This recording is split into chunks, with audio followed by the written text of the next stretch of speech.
ಇವತ್ತು ಉಮೇಶ್ ಸರ್ ಹೇಳ್ತಾ ಇದ್ದ ಹಾಗೆ ಜಾಮ್ ಪ್ಯಾಕ್ಡ್ ಇತ್ತು. ಕೋರ್ಟ್ ಹಾಲ್ನ ಒಳಗೂ ಅಷ್ಟೇ ಹೊರಗೂ ಅಷ್ಟೇ ಅದರ ದೃಶ್ಯವನ್ನ ಮತ್ತೊಮ್ಮೆ ಗಮನಿಸ್ತಿದ್ದಾರೆ ನಮ್ಮ ವೀಕ್ಷಕರು ಕೂಡ ಅಂತ ಹೇಳಿ. ನೋಡಿ, ಅಭಿಮಾನಿಗಳು whatever said and done sir, ಅವರೊಬ್ರು ಸೆಲೆಬ್ರಿಟಿ, ಸಾಕಷ್ಟು ಜನ ಅಭಿಮಾನಿಗಳನ್ನ ಸಂಪಾದಿಸಿದ್ರು. ಈಗೇನೋ ಕೆಟ್ಟಗಳಿಗೆ ಇಂಥದ್ದೊಂದು ಆರೋಪ ಬಂದಿದೆ, ಬಟ್ ಅಭಿಮಾನಿಗಳ ದೃಷ್ಟಿಯಿಂದ ನೋಡಿದ್ರೆ ಬೇಸರ ಆಗುತ್ತೆ ಅಂತ ಹೇಳಿ. ಯಾಕಂದ್ರೆ ಎಲ್ಲ ಸರಿ ಇದ್ದಿದ್ರೆ ಡೆವಿಲ್ ಸಿನಿಮಾ ರಿಲೀಸ್ ಆಗಿ ಅದು ಸೂಪರ್ ಹಿಟ್ ಆಗಿ ಈ ಪ್ರಮಾಣದಲ್ಲಿ ಥಿಯೇಟರ್ ಮುಂದೆ ಜನ ದರ್ಶನ್ ಅವ್ರನ್ನ ನೋಡೋಕೆ ಕಾಯ್ಬೇಕಾಗಿತ್ತು. ಬಟ್ ನೋಡಿ ಪರಿಸ್ಥಿತಿ ಹೇಗಾಗೋಯ್ತು ಅಂತ. ಗಣೇಶ್ ಸರ್. ಖಂಡಿತ ಮೇಡಮ್, ಇದು ದರ್ಶನ್ ಅವ್ರ ಫ್ಯಾನ್ ಬೇಸು ಇಡೀ ಇಂಡಸ್ಟ್ರಿನಲ್ಲಿ ಯಾರಿಗೂ ಇಲ್ಲದೆ ಅಷ್ಟು ಅವ್ರಿಗಿದೆ.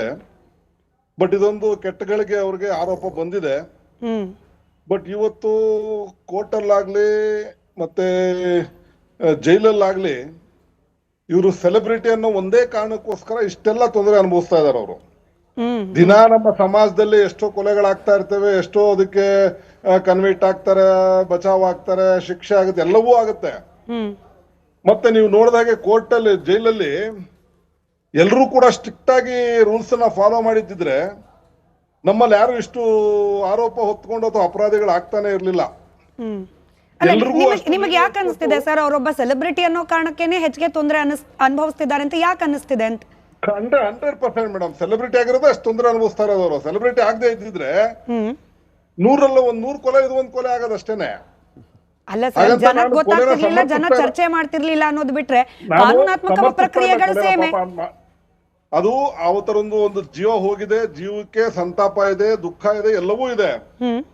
ಆದ್ರೆ ಒಬ್ರು ಸೆಲೆಬ್ರಿಟಿ ಅನ್ನೋ ಕಾರಣಕ್ಕೋಸ್ಕರನೇ ಅಪರಾಧ ಸಾಬೀತಾಗೋಕ್ ಮೊದ್ಲೇನೆ ಆರೋಪಿ ಸ್ಥಾನದಲ್ಲಿ ಇದ್ರು ಕೂಡ ಇಷ್ಟು ತೊಂದರೆ ಕೊಡ್ತಾ ಅಷ್ಟ ದೊಡ್ಡ ಮನುಷ್ಯ ಒಂದು ದಿಂಬ್ಗೋಸ್ಕರ ಅಷ್ಟೊಂದು ಬೇಡ್ಬೇಕಾ ಮೇಡಮ್ ಹೇಳಿ ನೀವೇ?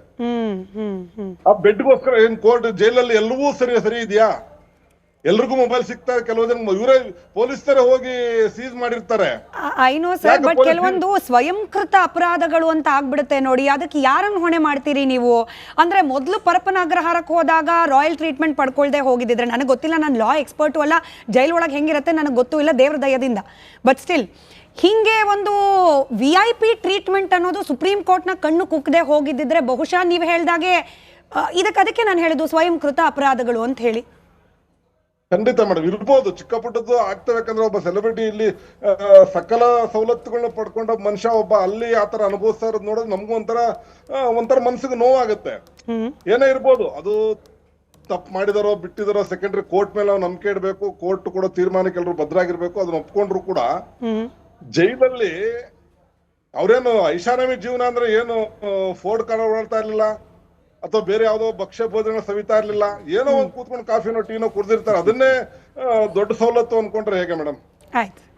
ಹಂಗಾರೆ ಯಾಕೆ ಕೋರ್ಟ್ ಜೈಲ್ ಅಧಿಕಾರಿಗಳು ತಪ್ಪಲ್ವ ಅದು? ಅವ್ರಿಗೆ ಯಾಕೆ ಶಿಕ್ಷೆ ಇಲ್ಲ, ಇವ್ರಿಗೊಬ್ಬರಿಗೆ ಯಾಕೆ ಶಿಕ್ಷೆ?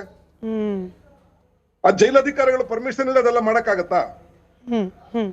ಜೈಲ್ ಅಧಿಕಾರಿ ಮತ್ತೆ ಅಲ್ಲಿ ಯಾರು ಜವಾಬ್ದಾರಿ ತಗೊಂಡಿರ್ತಾರೋ ಅಲ್ಲಿ ಅಧಿಕಾರಿಗಳು ಅವ್ರಿಗೆ ಗೊತ್ತಿಲ್ಲದೆ ಏನು ಮಾಡಕ್ಕಾಗಲ್ವಲ್ಲ, ಅವ್ರಿಗೆ ಶಿಕ್ಷೆ ಕೊಟ್ಟಿಲ್ಲ. ನನ್ನ ಮಿನಿಮಮ್ ಅಂಡರ್ಸ್ಟ್ಯಾಂಡಿಂಗ್ ಪ್ರಕಾರ ಜೈಲಾಧಿಕಾರಿಗಳಿಗೂ ಕೂಡ ಶಿಕ್ಷೆ ಆಗಿರುತ್ತೆ. ಬಹುಶಃ ಉಮೇಶ್ ಸರ್ ಅದ್ರ ಬಗ್ಗೆ ಹೆಚ್ಚಿಗೆ ಮಾತನಾಡ್ತಾರೆ. ಅಂದ್ರೆ ಯಾರಿಗೋ ವಿಶೇಷ ಫೆಸಿಲಿಟಿಗಳನ್ನ ಕೊಟ್ಟಿದ್ದಾರೆ ಅಂದ ಮಾತ್ರಕ್ಕೆ ಇಸ್ಕೊಂಡವ್ರಿಗೆ ಮಾತ್ರ ಅಲ್ಲ, ಕೊಟ್ಟವ್ರಿಗೂ ಕೂಡ ಶಿಕ್ಷೆ ಆಗ್ಬೇಕು ಕಾನೂನಾತ್ಮಕವಾಗಿ. ದರ್ಶನ್ ಅವರು ಆ ಒಂದು ಕೊಲೆ ಕೇಸಲ್ಲೂ ಯಾರಿಗೋಸ್ಕರನೋ ಆರೋಪಿ ಆಗಿದ್ದಾರೆ. ಮತ್ತೆ ಜೈಲ್ ಬೇಲ್ ಸಿಕ್ಕಿದ್ಮೇಲೆ ಪ್ರೊಡ್ಯೂಸರ್ಗಳು ಕೋಟ್ಯಾಂತರ ರೂಪಾಯಿ ಸುರಿದು ಬಿಟ್ಟಿದ್ದಾರೆ. ಪಾಪ ಅವರು ಲಾಸ್ ಆಗ್ಬಾರ್ದು ಅನ್ನೋ ಕಾರಣಕ್ಕೆ ಚಿತ್ರೀಕರಣದಲ್ಲಿ ಭಾಗಿಯಾಗಿ ಮತ್ತೆ ಪ್ರಾಬ್ಲಮ್ ಸಿಗಾಕೊಂಡಿದ್ದಾರೆ ನೋಡಿ. ಅವರು ಮೊದ್ಲಿಂದ ನೋಡ್ಕೊಂಡ್ ಬಂದ್ರೆ ಕರೆಕ್ಟ್, ನನಗೆ ಅರ್ಥ ಆಗುತ್ತೆ ನಿಮ್ಗೆ ಅವ್ರ ಮೇಲೆ ಇರೋ ಅಭಿಮಾನ ಎಲ್ಲ. ಬಟ್ ಸಿನಿಮಾ ಶೂಟಿಂಗ್ ಹೋದವರು ಫಿಶ್ ಹಿಡ್ದಿದ್ದು, ಸಿನಿಮಾ ಶೂಟಿಂಗ್ ಹೋದವರು ಫೋಟೋ ಶೂಟ್ ಮಾಡಿಸಿದ್ದು, ಇದೆಲ್ಲ ನಾನು ಆಗ್ಲೇ ಹೇಳ್ದಾಗೆ ಕಣ್ಣಿಗೆ ರಾಚೋ ತರದಲ್ಲಿ, ತಪ್ಪು ನಾನು ಹೇಳ್ತಿಲ್ಲ, ಕಣ್ಣಿಗೆ ರಾಚೋ ತರದಲ್ಲಿ ಇದ್ದು ಬಿಟ್ಟಾಗ ಏನಾಗ್ಬಿಡುತ್ತೆ, ಅಥವಾ ಯಾವುದೋ ಒಂದು ಫಿಲ್ಮ್ನ ಪ್ರೋಗ್ರಾಮ್ಗೆ ಹೋಗೋದು, ಅಲ್ಲಿ ಸೆಲೆಬ್ರೇಷನ್ ಅಲ್ಲಿ ಭಾಗಿಯಾಗೋದು, ಇದು ನಿಮ್ಮ ಮಿನಿಮಮ್ ಅಂಡರ್ಸ್ಟ್ಯಾಂಡಿಂಗ್. ನಾನು ಕಾನೂನಾತ್ಮಕವಾಗಿ ಮಾತನಾಡ್ತಿಲ್ಲ, ನಿಮ್ಮ ಮಿನಿಮಮ್ ನಾಲೆಜ್ ಏನಿದೆ, ಮಿನಿಮಮ್ ಅಂಡರ್ಸ್ಟ್ಯಾಂಡಿಂಗ್, ಅದಕ್ಕೆ ಸ್ವಲ್ಪ ಕಣ್ಣು ಕುಕ್ಕಂಗ್ ಆಗುತ್ತೆ ಅಂತ ಹೇಳಿ. ಎನಿವೆ ಬರ್ತೀನಿ ಸರ್. ಸುನಿಲ್ ಕುಮಾರ್ ಸರ್ ಇದ್ದಾರೆ, ಹಿರಿಯ ವಕೀಲರು ನಮ್ಮ ಜೊತೆಯಲ್ಲಿ. ಸರ್, ಸೆಲೆಬ್ರಿಟಿ ಅನ್ನೋ ಕಾರಣಕ್ಕೆ ಕಾನೂನಲ್ಲಿ ಬಿಗಿಯಾದ ಬಂದೋಬಸ್ತ್ಗಳು ಅಥವಾ ಬೇಗ ಟ್ರಯಲ್ಗಳು ಮಾಡಬೇಕು, ಆ ಹಂತಕ್ಕೆ ಕೇಸ್ನ ತಗೊಂಡು ಹೋಗೋದು, ಒಂದು ದಿಂಬು ಹಾಸಿಗೆ ಕೂಡ ಕಷ್ಟ ಆಗ್ತಿರೋದು, ಇದು ಸೆಲೆಬ್ರಿಟಿ ಅನ್ನೋ ಕಾರಣಕ್ಕೆ ಆಗ್ತಿದೆ ಅನ್ನೋ ಗಣೇಶ್ ಅವ್ರ ವಾದನ ಒಪ್ಪೋದಾ ಅಂತ?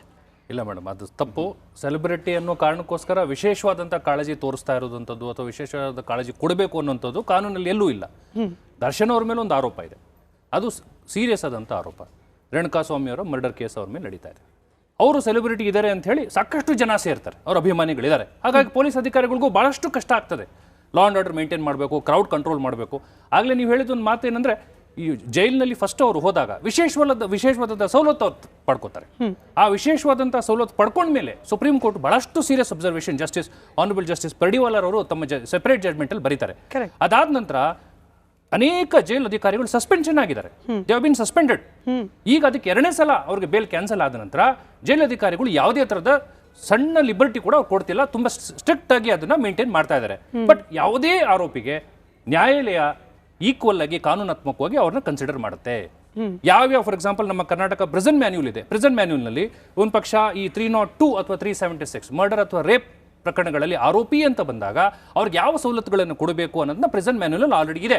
ಅದನ್ನ ದರ್ಶನ್ ಅವ್ರಿಗೂ ಕೊಡ್ತಾ ಇದ್ದಾರೆ. ಒಂದು ಪಕ್ಷ ದರ್ಶನ್ ಅವ್ರಿಗೆ ಬೇರೆ ಹೆಲ್ತ್ ಇಶ್ಯೂಸ್ ಇದ್ರೆ ಪ್ರಿಸನ್ ಡಾಕ್ಟರ್ ಒಂದು ಸರ್ಟಿಫಿಕೇಟ್ ಕೊಡ್ತಾರೆ, ಅವ್ರಿಗೆ ಫಿಸಿಯೋಥೆರಪಿ ಕೂಡ ಅವರು ಸಜೆಸ್ಟ್ ಮಾಡಿದ್ದಾರೆ, ಚೇರ್ ಕೊಡ್ಲಿಕ್ಕೆ ಹೇಳಿದ್ದಾರೆ. ಹಾಗಾಗಿ ಎಲ್ಲೂ ಕೂಡ ದರ್ಶನ್ ಅವರು ಸೆಲೆಬ್ರಿಟಿ ಅಂತ ಹೇಳಿ ಸೀರಿಯಸ್ ಆಗಿ ಅವ್ರ ಮೇಲೆ ಏನು ಯಾರು ಮಾಡ್ತಿಲ್ಲ. ಈ ಒಂದು ಹಾಸಿಗೆ ದಿಂಬಿಗೂ ಕೂಡ ಕಷ್ಟ ಪಡಬೇಕಾದ ಪರಿಸ್ಥಿತಿ ಅನ್ನೋದಿದೆಯಲ್ಲ, ಈ ದರ್ಶನ್ ಜಾಗದಲ್ಲಿ ಯಾರೇ ಆರೋಪಿ ಸ್ಥಾನದಲ್ಲಿ ನಿಂತಿದ್ರು ಕೂಡ ಕೇಸಲ್ಲಿ ಇದ್ರು ಕೂಡ ಮೇಡಮ್ ಎಲ್ಲರಿಗೂ ಕಾನೂನು ಅನ್ವಯಿಸುತ್ತೆ.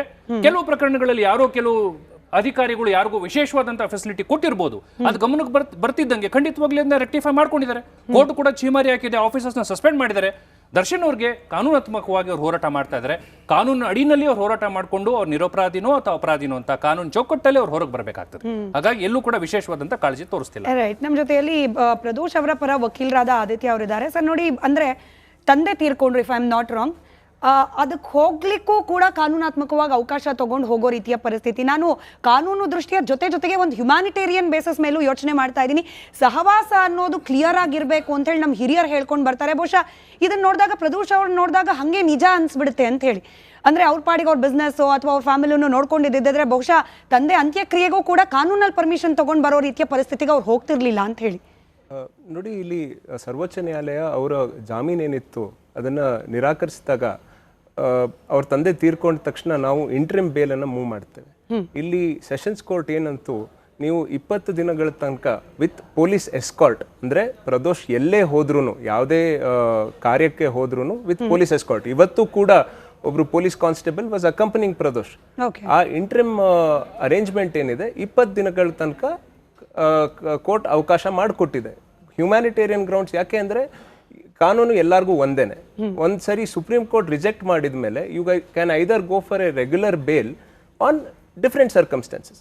ಕನ್ಸಿಡರಿಂಗ್ ದಿ ಫ್ಯಾಕ್ಟ್ ದಟ್ ಇಲ್ಲಿ ಸರ್ಕಮ್ಸ್ಟಾನ್ಸಸ್ ಚೇಂಜ್ ಆಗದೇ ಇದ್ದ ಕಾರಣ, only circumstance was that his father passed away, we move for an interim bail. ಅದೇ ಕಾರಣದಿಂದ sessions court interim bail for 20 days it has given us.